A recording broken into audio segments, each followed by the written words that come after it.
Hello. Hey, guys. Hello. Thank you. So, we had this thing happen to us in 2018. Now, you think I'm talking about the bad one, but let's talk about the good one first. Let's talk about the fact that in 2011, when I became Democratic leader in the Georgia House of Representatives, I watched Republicans gerrymander the map of Gwinnett, where they divided the municipalities so the communities that had been voting together for decades were split apart. They gerrymandered out to DeKalb County. They were all over the place, everywhere but the cities of Gwinnett.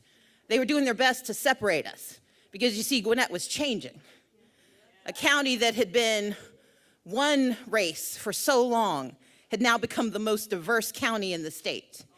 It was a county that had white communities and black communities, Latino and Asian Pacific Islanders.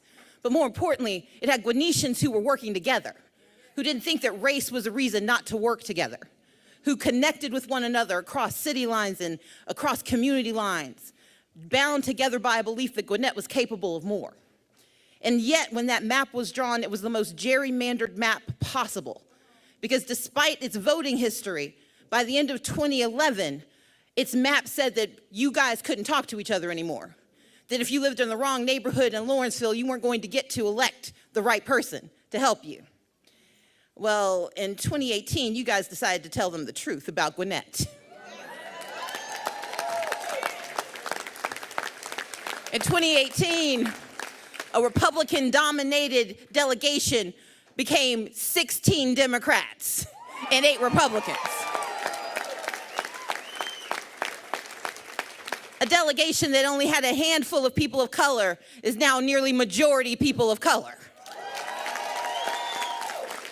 This is the county that sent the first Latina to the Georgia General Assembly. It sent the first Korean man to the Georgia General Assembly. It changed the way we look at Georgia. Gwinnett has been the seat of a lot of change, but Gwinnett, unfortunately, still joined the rest of Georgia when it came to voter suppression. Now, I don't blame Gwinnett. You got good people working here, people who did their jobs on November 6th, people who showed up early and stayed late to guarantee access to the right to vote. But the problem is leadership starts at the top, and there was no leadership in the Secretary of State's office. For one of the fastest growing counties in America, one of the largest populations in Georgia, there was under-resourcing and under-training. The money that should have come to make certain that every voter in Gwinnett had the right to vote, that money never showed up. The training that the Secretary of State was responsible for providing, he just forgot. And in November of 2018, Karen Lucas showed up at 7 a.m. to cast her vote here at Annistown. Sorry, I went to Anniston Avenue Elementary, so I get a little confused about it.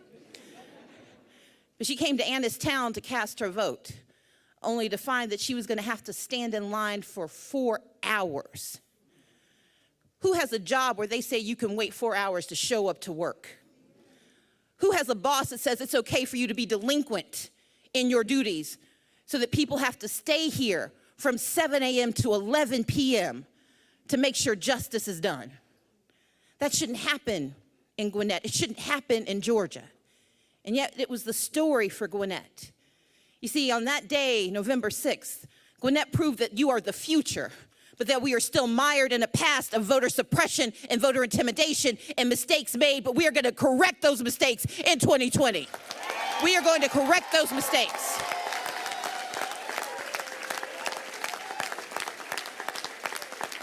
We're going to make certain that our democracy is made real. And there are those who are running around every time I say democracy, they say republic. I say read the whole thing. I say recognize that we are a representative democracy, that we elect people to speak for us, but that the people should be able to pick their elected officials, that the people should pick their leaders. Politicians shouldn't pick their voters. But that's what's happening across the state. That's what's happening across this country. That too many people who realize their time is up are trying to cling to it by stealing from you. They are stealing your right to vote. With long lines and broken machines, they are stealing your right to vote. With voter purges that have no basis in reality. With hacking that didn't actually happen, but with vulnerability that they refused to correct until the Good Government Coalition took them to court, and they're working on that too.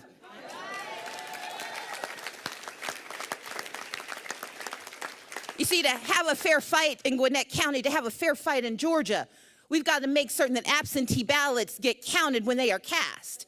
And that means we have to have one rule for the state of Georgia, not 159. And that means we have to have a Secretary of State who's held accountable for doing his job. And his job is protecting the votes of the state of Georgia.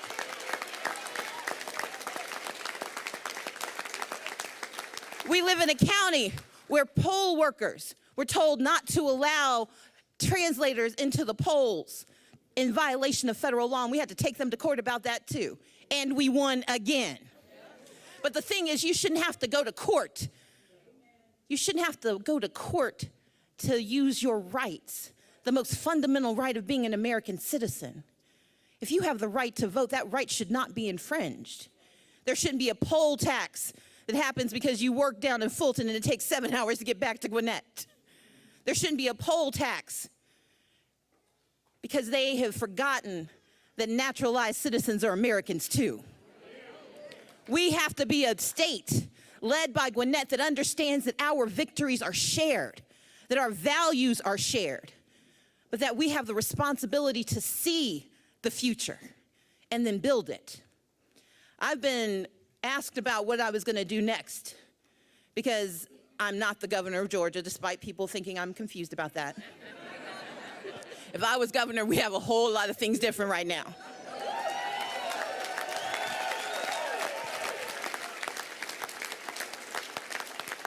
Because you see, the governor of Georgia should know that every Georgian matters. The governor of Georgia should be making it the primary responsibility to protect the vote, to ensure that no one has to question whether they're going to use it or lose it. No one should worry about whether they're going to match exactly. And no one should have to wonder if democracy works in Georgia. But I've traveled the state since November 6th, and I can tell you the questions still abound. Down in Quitman, where the governor of Georgia, when he was Secretary of State, sicked the GBI on some women who just wanted to have some values imparted into their school board. And they found themselves under indictment, 120 charges. Every single one was later dropped, but someone nearly committed suicide waiting for justice to come. We have a Secretary of State, now governor, who allowed sheriffs to follow black men home when too many of them voted in Hancock County, aided by a member of the Georgia General Assembly. We have a Secretary of State who raided the offices of Latino organizations and Asian Pacific Islander organizations, and who put me under investigation because I got too many people of color signed up to vote in 2014. He's now the person sitting in the governor's office, but he works for us. And what we're going to do is make him work for that job, because we're going to make certain that there's a fair fight in 2020. We're going to make certain. We're going to make certain. Thank you. I feel a little bit like a Baptist preacher up here with this. With all due respect to my Methodist parents. But we're going to make certain that they understand that Georgia is no longer a guarantee for the GOP. We're going to make sure they know that Georgia is a battleground state in 2020. You see, when we have a fair fight in 2020, we're going to elect the president of the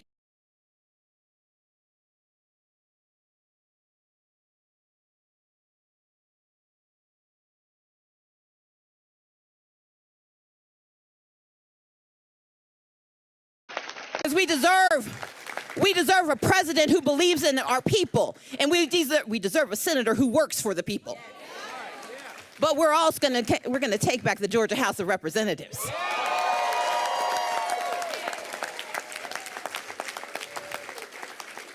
And I hear we got a few congressional seats that we're going to take too. Because the battleground means that we're not just fighting for voters, we're fighting for values. We're fighting for people who believe that climate change is real. We're fighting for people who believe in a woman's bodily autonomy and right to make her own choices.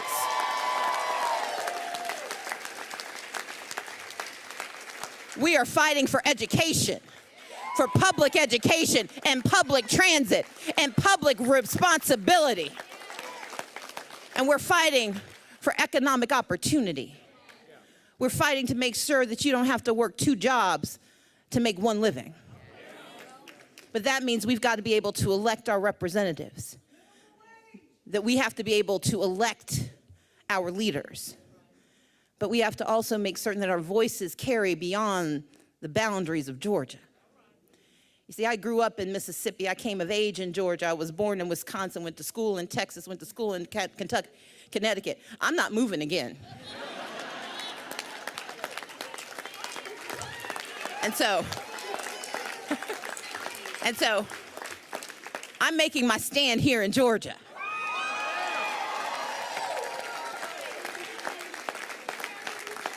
We are making a stand for justice, because in the state of Georgia, we can lead the way. We will not fall behind. I'm making a stand in Georgia because I know Nikema Williams is leading a state party that is going to lead the way on voter protection. Because in 2018, when DuBose Porter was serving his time, he made certain that we had the very first and the very only voter protection that was full-time in the state of Georgia.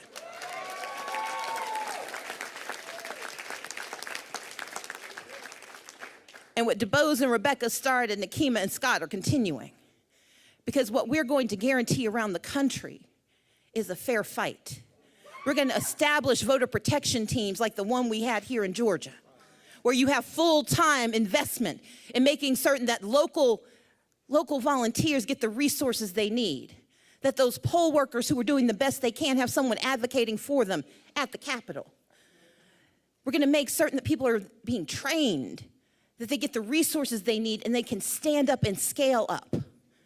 Because we know 2020 is about all the marbles. We're paying attention to the elections, but I'm going to take a moment to talk about a fair count, because that's a part of this. You see, people don't vote because there are obstacles in the way. They can't register to vote.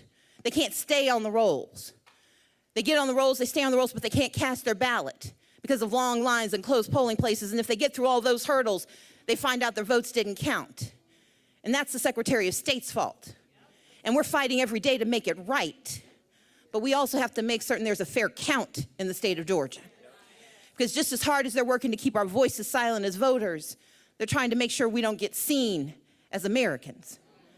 You see, the Trump administration has been working overtime to erase us from the narrative of America. They don't want people to know that Gwinnett County is the most diverse county in Georgia and that Georgia is the most diverse state in the Deep South.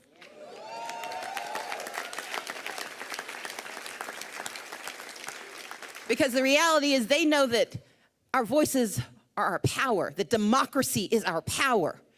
And if they can erase us from the narrative, they can eliminate our opportunities.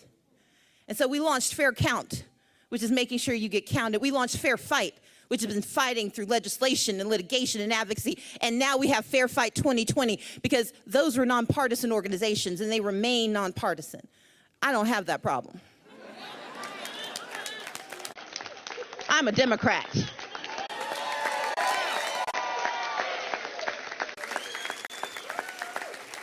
And Fair Fight 2020 is a democratic operation that's going to go into state parties and invest in those parties and invest in those people so they can stand up and they can scale up and we can build a network that covers America. We're going to start with the battlegrounds, but we're going to be everywhere, because when people know hope is coming, they reach out for it and they grab it. And the last time we reached for hope, we got it. We got it.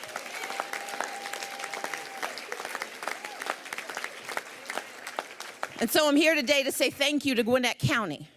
Thank you for showing us what can be done when we believe, when we work, when we invest, when we try. Thank you for standing with those who didn't think they could stand much longer. Thank you for lifting up those who didn't think they had any more room. And thank you for doing the work it will take to transform the state of Georgia. Because I know that if we work together, if we fight together, if we invest together, we will have a fair fight in 2020 and beyond. Thank you so much.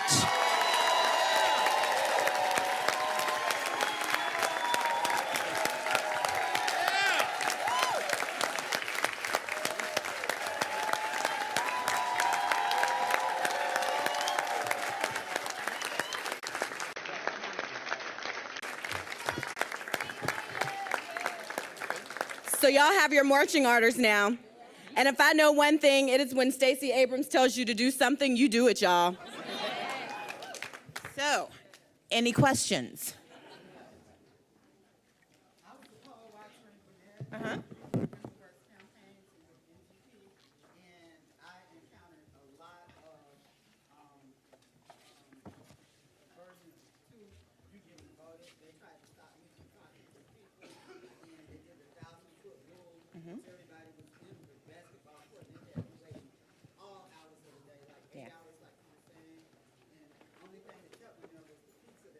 Yes. Yeah. So she was talking about some of the challenges she faced as a poll worker.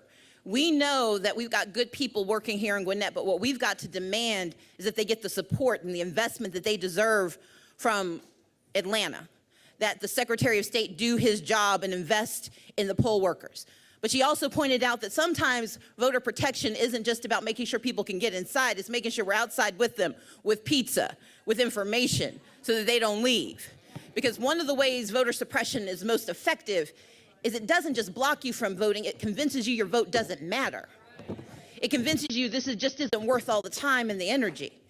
Because as many people as tried to vote who didn't, we know that there are a lot of folks who didn't bother to try because they've seen voter suppression up close. And so our obligation, what we're going to do through Fair Fight 2020, is we're going to fight back. But we're fighting early. We're doing this now. We're not waiting until we have a nominee. We're doing it before we have a nominee because no matter who the Democratic nominee for president is, they're going to win Georgia.